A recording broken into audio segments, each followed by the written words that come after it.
സംസ്ഥാന ഖജനാവ് മരപ്പെട്ടിയും കൈയിട്ട് വരുന്ന ഒന്നാണ് എന്ന് നമുക്ക് ഈ അടുത്തിടെ മനസ്സിലായി. എങ്ങനെയാണെന്നല്ലേ, ഓർമ്മയില്ലേ ഈ കഴിഞ്ഞ ദിവസം IAS എൻക്ലേവിന് തറക്കല്ലിടുന്ന കർമ്മം നിർവഹിച്ചുകൊണ്ടിരിക്കുമ്പോൾ മരപ്പെട്ടിയെ പറ്റി ബഹുമാനപ്പെട്ട മുഖ്യമന്ത്രി നടത്തിയ പരാമർശങ്ങൾ, അതായത് അലക്കി തേച്ച് വെച്ച വസ്ത്രത്തിൽ മരപ്പെട്ടി മൂത്രം ഒഴിച്ചു വെച്ചിരിക്കും, അത് ഉപയോഗിക്കണമെങ്കിൽ വീണ്ടും കഴുകേണ്ട അവസ്ഥയാണ്. അതുപോലെ ഒരു ഗ്ലാസ്സിൽ വെള്ളം തുറന്നു വെച്ചാൽ അതിൽ മരപ്പെട്ടി മൂത്രം ഒഴിച്ചു വെക്കും, അതുകൊണ്ട് അടച്ചു വെച്ച വെള്ളം മാത്രമേ കുടിക്കാൻ ഉപയോഗിക്കുകയുള്ളൂ എന്നൊക്കെയാണ് പറഞ്ഞത്. അപ്പൊ ഇതൊക്കെ കേൾക്കുമ്പോൾ ഈ മരപ്പെട്ടിയെ പ്രതിരോധിക്കാൻ പോലുമുള്ള തന്ത്രങ്ങൾ കേരള ഗവൺമെന്റിന് ഇല്ലേ, അല്ലെങ്കിൽ ഇവരുടെയൊക്കെ ഭവനങ്ങളില് അതിനുള്ള സൗകര്യം പോലും ഒരുക്കാൻ കഴിഞ്ഞിട്ടില്ലേ എന്ന് നാം അത്ഭുതം കൂറും. ആ അത്ഭുതത്തിൽ നിന്നാണ് നമ്മൾ വേറെ ചില കാര്യങ്ങൾ മനസ്സിലാക്കേണ്ടത്. അതായത് എത്ര കോടി രൂപയാണ്, അതായത് മന്ത്രി മന്ദിരങ്ങളും ഈ LDF ഗവൺമെന്റ് വന്നതിന് ശേഷം മന്ത്രി മന്ദിരങ്ങളും മറ്റും മോടി പിടിപ്പിക്കാൻ വേണ്ടി, അതായത് അതിന്റെ മെയിൻ്റനൻസ് ഓപ്പറേഷൻ എന്ന രീതിയിൽ 7,91,00,000 രൂപയാണ് ചെലവഴിച്ചിരിക്കുന്നത്. ഇത് ഈ പറയുന്ന ഞാൻ ഇവിടെ പറയാൻ പോകുന്ന കണക്കുകളൊക്കെ MK ഹരിദാസ് എന്ന വിവരാവകാശ പ്രവർത്തകൻ വിവരാവകാശ നിയമത്തിന്റെ ബേസിസിൽ ചോദിച്ച ചോദ്യങ്ങൾക്ക് കിട്ടിയ ഉത്തരമാണ്. അപ്പൊ 7.91 കോടി രൂപയാണ് മന്ത്രി മന്ദിരങ്ങളുടെ മെയിൻ്റനൻസിന് വേണ്ടി ഈ LDF ഗവൺമെന്റ് ഭരണത്തിൽ വന്നതിന് ശേഷം ചെലവഴിച്ചിരിക്കുന്നത്. ഇനി നമുക്ക് മുഖ്യമന്ത്രിയുടെ ഭവനത്തിന് മാത്രമായി ചെലവഴിച്ചു നോക്കാം. 2,18,406.29 കോടി. ഞാൻ ഒന്നോടെ റിപ്പീറ്റ് ചെയ്യാം, 2,18,406.29 കോടിയാണ് മുഖ്യമന്ത്രിയുടെ ഭവനത്തിന്റെ നവീകരണത്തിന് വേണ്ടി ചെലവഴിച്ചിരിക്കുന്നത്. ഇനി മറ്റു നിർമ്മാണങ്ങൾ, അതായത് മുഖ്യമന്ത്രിയുടെ ഭവനവുമായിട്ട് ബന്ധപ്പെട്ട മറ്റു നിർമ്മാണങ്ങൾക്ക് 12.14 ലക്ഷം രൂപയാണ് ചെലവഴിച്ചിരിക്കുന്നത്. തീർന്നില്ല. ക്ലിഫ് ഹൗസ് നീന്തൽക്കുളം 38 ലക്ഷം രൂപയാണ് ക്ലിഫ് ഹൗസ് നീന്തൽക്കുളത്തിന് വേണ്ടി ചെലവഴിച്ചിരിക്കുന്നത്. അവിടെയും തീരുന്നില്ല. മറ്റു മന്ദിരങ്ങളുടെ കർട്ടൻ മാറ്റൽ, അതിനു വേണ്ടി തന്നെ 32.82 ലക്ഷം രൂപയാണ് കർട്ടൻ മാറ്റലിന് മാത്രമാണ് ചെലവഴിച്ചിരിക്കുന്നത്. അപ്പൊ ഇത്രയുമാണ് വിവരാവകാശ പ്രവർത്തകനായ മിസ്റ്റർ MK ഹരിദാസിന് കിട്ടിയ ഉത്തരത്തിലുള്ളത്. ഇത്രയും പണം അതായത് 7,91,00,000 രൂപ ചെലവഴിച്ചു ഈ ഏതാനും വർഷങ്ങൾ കൊണ്ട്.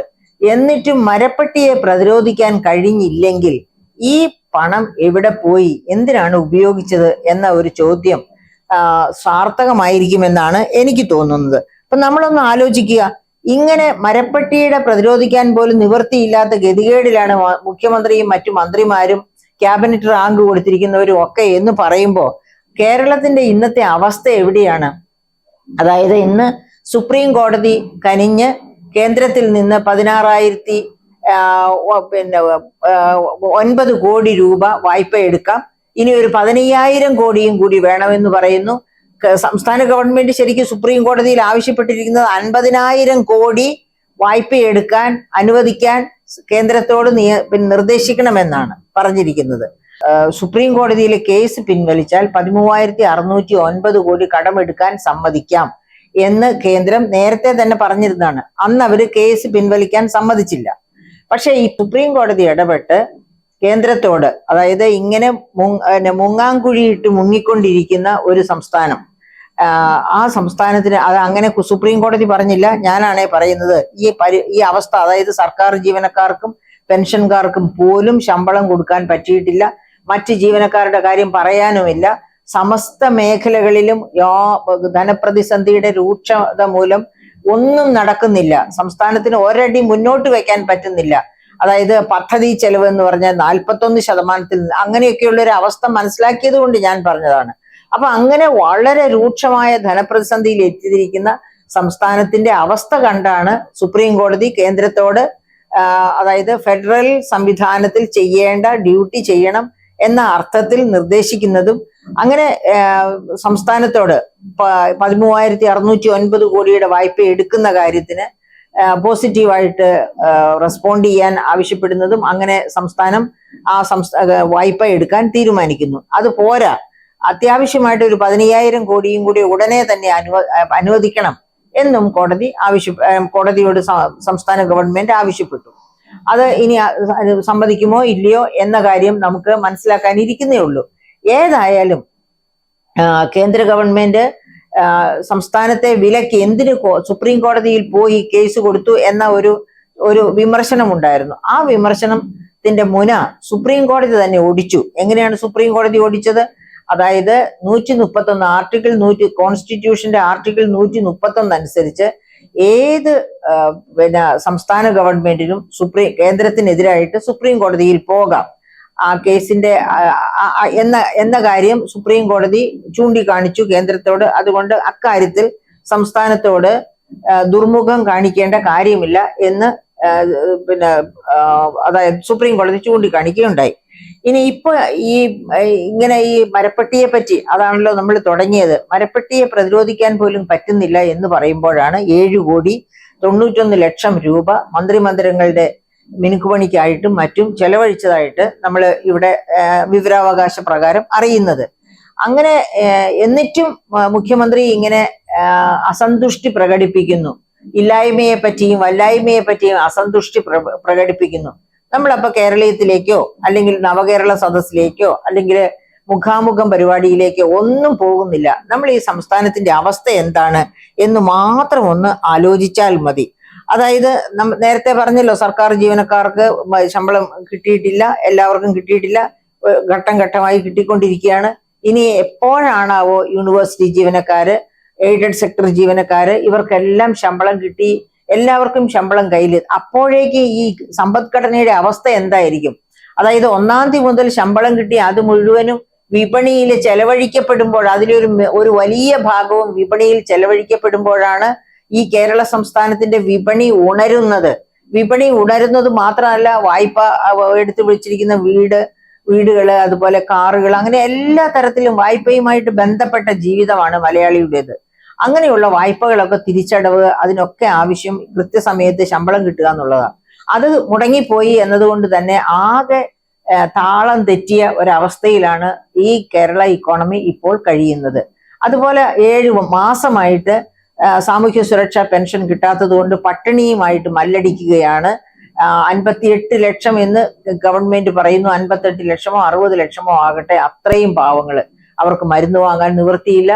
ആഹാരത്തിന് ഒരുപക്ഷെ റേഷൻ വിതരണം മുടങ്ങില്ല കാര്യമായിട്ട് എന്നതുകൊണ്ട് ഒരു പക്ഷെ ആഹാരം കഴിക്കുന്നുണ്ടാകും, അരി ആഹാരം. പക്ഷെ അത് പോരല്ലോ, വേറെ ഒരുപാട് ആവശ്യങ്ങളുണ്ട്. ഇതൊന്നും നടത്താതിരിക്കുന്ന അവസ്ഥയാണ്.